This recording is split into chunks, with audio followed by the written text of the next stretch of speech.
उधर माध्यमिक शिक्षा बोर्ड अध्यक्ष डीपी जारौली प्रेस कॉन्फ्रेंस इस वक्त कर रहे हैं। आपको सीधे लिए चलते वो रीट लेवल 2 के आंशिक संशोधित परीक्षा पर अपनी बात कर रहे हैं। बहुत आमूल चूल परिवर्तन हो रहा है, यहाँ गड़बड़ी हो रही है।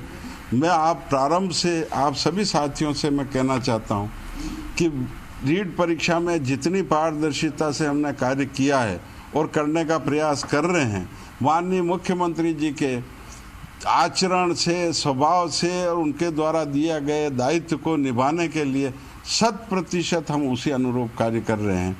और जब अभी हमें ज्ञात हुआ, जब हमने परीक्षा परिणाम निकाला, उसके पश्चात हमने की जारी की थी परिवर्तित, जो भी करेक्टेड की हमने उसके बाद जारी की।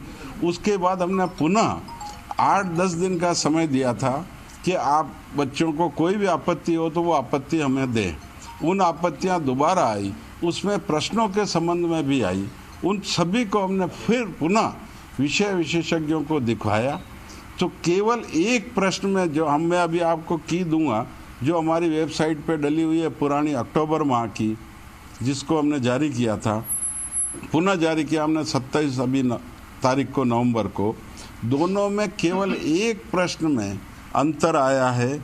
वो प्रश्न पुस्तिका जे सीरीज की 74 नंबर क्वेश्चन है, अंग्रेजी सेकंड लैंग्वेज का। 74 भी अंग्रेजी सेकंड लैंग्वेज का।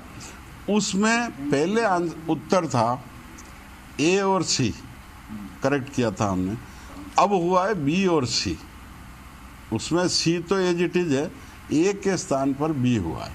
वो प्रश्न सीरीज जे में है 74, के में क्वेश्चन है 81, एल सीरीज में है 72 और एम सीरीज में है 65। ये प्रश्न है जिसमें केवल परिवर्तन हुआ है। इसके अतिरिक्त हमने की पुनः जारी किया, और जिस तरीके से कि बोनस 6 में है, 7 में 2 उत्तर है, ये पहले भी थे और अभी भी यथावत है।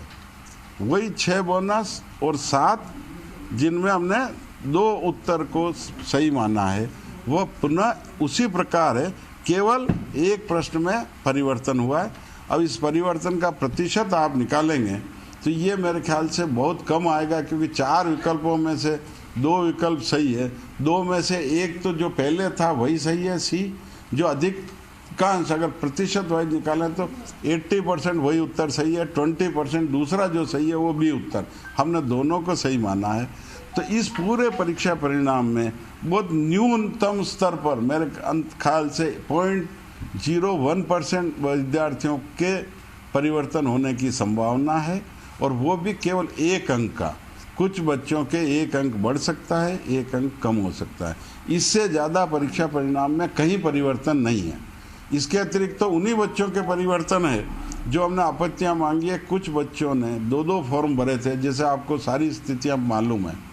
2 फॉर्म भरे थे और 2 फॉर्म में, एक फॉर्म में उसने भाषा भरी हिंदी और संस्कृत, दूसरे में भरी हिंदी और इंग्लिश। 2 फॉर्म भरे और उसके एक फॉर्म से चेकिंग हुई, चेक हो गया हिंदी इंग्लिश और उसने किया है हिंदी संस्कृत, लेकिन वो फॉर्म में भरा हुआ है। तो उस फॉर्म के आधार पे हम पुनः चेकिंग कर रहे हैं। तो उन बच्चों के तो मार्क्स स्वाभाविक रूप से बढ़ेगा, क्योंकि 2 फॉर्म भरे तो वो 2 में से जिस फॉर्म से उसने किया है उसके आधार पे चेकिंग होगी। और